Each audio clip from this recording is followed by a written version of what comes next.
secara emosional. Ini adalah kondisi yang juga sering dilakukan oleh orang tua. Orang tua seringkali tidak memberikan perhatian yang memadai terhadap anak. Mereka mengabaikan apa yang dirasakan dan apa yang dikeluhkan oleh anak, termasuk pengabaian dalam hal pemenuhan kebutuhan dasar untuk makan dan minum. Orang tua seringkali abai terhadap kebutuhan-kebutuhan hal ini, terutama bagi mereka yang tidak paham bahwa pengabaian dalam pemenuhan kebutuhan dasar juga berdampak negatif terhadap pertumbuhan perkembangan anak. Pengabaian bisa dalam bentuk fisik, emosional, maupun psikologis. Tentu saja, kita sebagai orang tua perlu menyadari betul bagaimana dampak pengabaian terhadap anak. Anak merasa terkucilkan, anak merasa tidak berharga di hadapan orang tua. Bahkan, anak juga akan menggeneralisir perasaan diabaikan ini terhadap lingkungan sekitarnya. Rasa percaya dirinya akan turun dan dia merasa tidak memiliki kemampuan untuk berdaya saing dan berkompetisi. Jangka panjang pasti dampaknya. Penelantaran anak merupakan salah satu bentuk kekerasan terhadap anak yang seringkali juga dilakukan oleh orang tua ataupun orang-orang yang harusnya bertanggung jawab terhadap pengasuhan atau perawatan anak. Pengertian penelantaran terhadap anak atau neglected adalah sebagai berikut.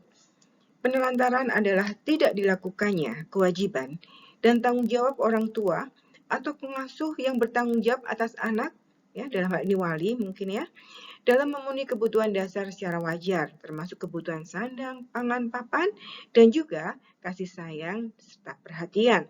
Nah, apabila anak-anak tidak mendapatkan pemenuhan ini secara layak, secara wajar ya, tentunya mereka masuk dalam kategori anak-anak yang ditelantarkan. Penelantaran terjadi ketika hal-hal yang dibutuhkan anak untuk tumbuh kembang secara wajar, misalnya sandang, pangan, papan, dan kebutuhan pendidikan yang layak, serta pelayanan kesehatan yang memadai, itu tidak terpenuhi. Kenapa? Karena adanya kelalaian, ketidakmengertian, ketidakmampuan, atau kesengajaan dari orang tua. Jadi kalau ada orang tua yang lalai dalam memberikan pemenuhan kebutuhan pendidikan yang layak, memberikan pemenuhan kebutuhan sandang, pangan, papan yang layak, ya. Kemudian bahkan ada orang yang secara sengaja tidak memberikan pemenuhan kebutuhan tersebut. Nah, hal ini terkategori dalam penelantaran, salah satu bentuk dari kekerasan terhadap anak. Penelantaran terkadang dilakukan oleh orang tua tanpa disadari atau dianggap hal yang biasa, ya, sebagai dampak dari keadaan kehidupan keluarga, seperti kemiskinan, kebiasaan, ya, faktor budaya dan sebagainya, karakter orang tua. Kemudian ada kondisi-kondisi sosial yang memang akhirnya membuat anak-anak itu mendapatkan perlakuan yang tidak semestinya, ya, penelantaran atau kondisi-kondisi tekanan yang sedang dialami oleh orang tua pada saat ini, ya. Ini merupakan situasi-situasi yang mungkin memunculkan kondisi penelantaran, ya. Nah, ayah bunda, Bapak Ibu semuanya, meskipun ada larangan dan sanksi, tindakan penelantaran sering diabaikan dan tidak dilaporkan dengan dalih itu urusan keluarga.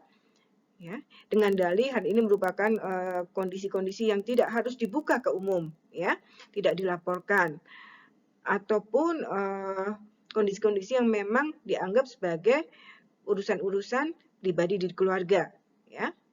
Padahal hal ini secara tidak langsung akan mencederai anak, ya, dan berdampak buruk terhadap kualitas tumbuh kembang maupun kehidupan anak dalam jangka panjang. Ya, kita bisa bayangkan ketika anak-anak tidak mendapatkan pemenuhan sandang, pangan, dan papan yang sesuai dengan kebutuhannya, sesuai dengan standar higiene kesehatan, ya, ataupun tidak mendapatkan pemenuhan pendidikan yang layak untuk mereka, padahal mereka pada usia sekolah, tentunya akan berdampak jangka panjang pastinya.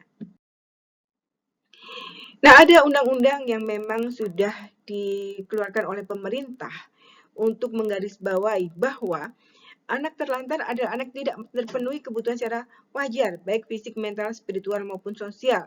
Nah, ini merupakan hal yang harus dilindungi, hal yang harus diantisipasi agar anak tidak mendapatkannya. Ya. Apa saja contoh-contoh penelantaran terhadap anak? Lihat sekarang. Yang pertama adalah penelantaran fisik. Nah, penelantaran fisik terjadi jika seorang melalaikan tugas, kewajiban, dan tanggung jawab untuk memenuhi kebutuhan anak yang bersifat fisik. Misalnya, tidak memberikan makanan yang sehat dan bergizi, ya. Jadi memberikan asupan makanan yang kurang sehat, ya, tidak mengandung kandungan gizi yang memadai untuk tumbuh kembang anak, ya, sehingga anak-anak tumbuh tidak optimal, bahkan mengalami kondisi stunting atau kondisi pertumbuhan yang tidak optimal, ya. Kemudian membatasi anak untuk bereksplorasi, untuk bermain, padahal kebutuhan mereka adalah bermain pada saat usia dini, ya. Ini merupakan juga kondisi penelantaran fisik, ya. Anak-anak tidak terfasilitasi untuk bereksplorasi, mengembangkan potensi-potensinya, mengenal lingkungan sekitarnya dan sebagainya, ya. Anak dikurung di rumah, anak dikurung di kamar dan sebagainya. Padahal pada saat itu mereka membutuhkan eksplorasi untuk mengenal dunia sekitarnya. Termasuk ketika membiarkan anak dalam situasi bahaya, ya. Pernah ada contoh anak-anak yang dibiarkan berada di dalam mobil, ya, kondisi mobil terkunci, anak ini dalam kondisi tidur, ya. Dan akhirnya apa yang terjadi?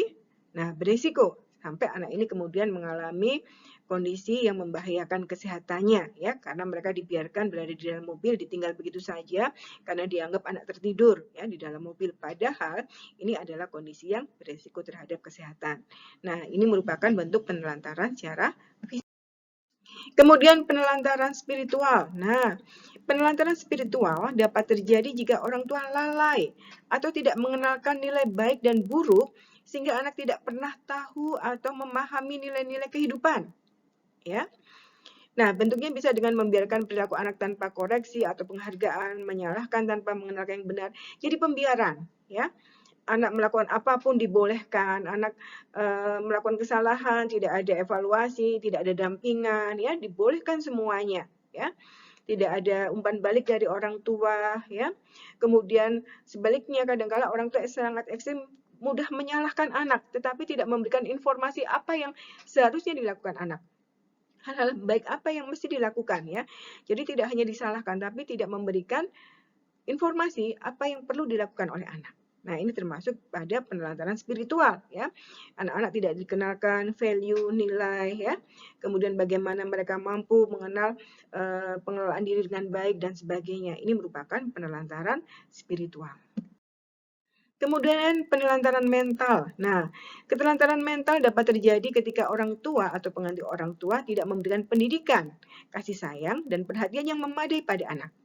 Begitu pula, jika anak tidak didengar pendapatnya adalah bentuk penelantaran secara mental. Misalnya, anak ingin berpendapat, anak ingin memberikan argumentasi, anak ingin memberikan opini mereka, ya, tetapi orang tua tidak mendengarkannya, hanya satu arah, ya, tidak memahami kebutuhan anak secara emosional, ya. Ini juga merupakan kondisi penelantaran mental. Kemudian penelantaran sosial, ya. Ini akan terjadi jika anak tidak terpenuhi kebutuhan-kebutuhan terkait dengan hubungan dengan orang lain. Misalnya, ditinggal pergi dan sendirian di rumah, ya. Kemudian didiamkan oleh orang lain dalam kurun waktu tertentu, tidak dipedulikan, diabaikan. Ya, anak-anak itu merasa tidak didengarkan, merasa bukan bagian penting bagi orang lain, merasa bukan bagian penting di keluarga. Nah, ini seringkali terjadi, ya. Karena mungkin orang tua punya pandangan tertentu terhadap anak ini, sehingga anak ini dianggap nggak penting, sehingga anak ini dianggap bukan sosok yang perlu didengarkan, bukan sosok yang perlu diperhitungkan dalam keluarga, ya. Didiamkan, ya, tidak mendapatkan penghargaan, bahkan kalau pergi-pergi tidak diajak dan sebagainya.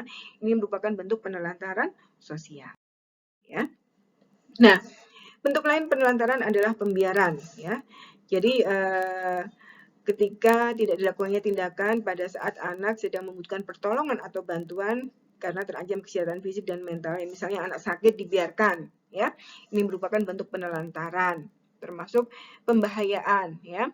Tindakan orang tua atau orang dewasa yang secara sengaja menaruh anak pada situasi membahayakan keselamatan fisik dan mentalnya. Tadi seperti contoh, kita anak dibiarkan berada di dalam mobil, ya, sementara anak itu tertidur dan pastilah beresiko terhadap kesehatannya, ya, kalau ditinggal dalam kurun waktu yang lama. Nah, ayah bunda, bapak ibu semuanya, bagaimana cara mencegah penelantaran terhadap anak? Ya. Orang tua atau pengasuh harus membangun pemahamannya tentang kebutuhan dasar anak dalam proses tumbuh kembang, kasih sayang, sandang pangan, dan papan. Ya. Orang tua atau pengasuh perlu membangun pemahaman tentang keseimbangan antara aspek perkembangan fisik anak, perkembangan psikis atau mental, sosial, dan spiritual dalam tumbuh kembang anak. Ya.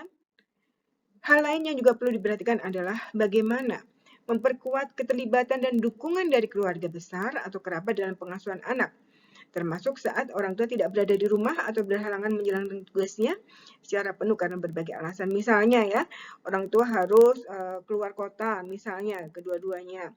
Nah, harus ada orang dewasa lain yang bertanggung jawab untuk mengasuh si anak ini ya, tidak dibiarkan sendiri anak ya.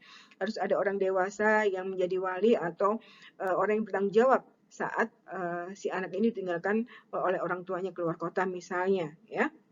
Jadi tidak dibiarkan anak sendirian ya ketika orang tua berhalangan dalam menjalankan tugasnya karena berbagai alasan ya. Kemudian advokasi penyediaan fasilitas perawatan anak yang aman di tempat kerja ketika orang tua bekerja. Nah, ini juga misalnya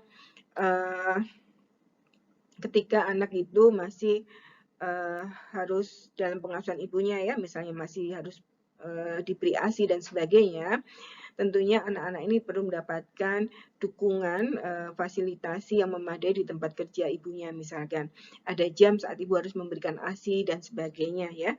Jadi ruang-ruang yang ramah bagi anak dan ibu untuk proses-proses pemberian ASI, pemberian makanan ketika anak-anak memang masih pada usia, mereka perlu mendapatkan dukungan-dukungan tersebut. Kemudian yang perlu dibangun juga adalah bagaimana orang tua mampu meningkatkan keterampilan dalam pengasuhan anak ya, yang meliputi antara lain orang tua harus memberikan waktu yang luang bersama anak ya. Berbagi tugas dalam mengasuh anak antara ayah dan ibu ya, karena kedua-duanya memiliki peran penting dan memiliki karakteristik yang berbeda dalam pengasuhan ya. Kemudian memberi pengertian tentang apa yang boleh dan tidak boleh dilakukan pada anak. Harus ada value, norma, aturan-aturan yang ditegakkan di dalam keluarga. Ya. Membuat aturan bersama dalam keluarga yang didiskusikan, artinya anak ditanya, anak dilibatkan dalam proses membuat aturan. Ya. Anak dilibatkan, anak diminta untuk membuat komitmen yang bersama sebagai bentuk diskusi di dalam keluarga. Kemudian juga memperhatikan pergaulan, kebiasaan, dan minat serta bakat anak. Nah, ini penting sekali bagi orang tua ya. Orang tua perlu tahu siapa saja sih teman-teman pergaulan anak mereka.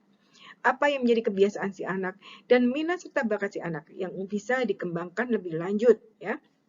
Ini merupakan bentuk perhatian sehingga anak-anak tidak merasa terlantar dengan potensi-potensinya. Begitu pula orang tua harus memperhatikan pertumbuhan dan perkembangan anak. Nah, apabila anak mengalami kendala, masalah, atau problem-problem tertentu, baik itu problem kesehatan, problem psikologis, dan sebagainya, perlu mencari bantuan atau dukungan pihak lain untuk menyelesaikan. Nah, apa dampak penelantaran pada psikologi?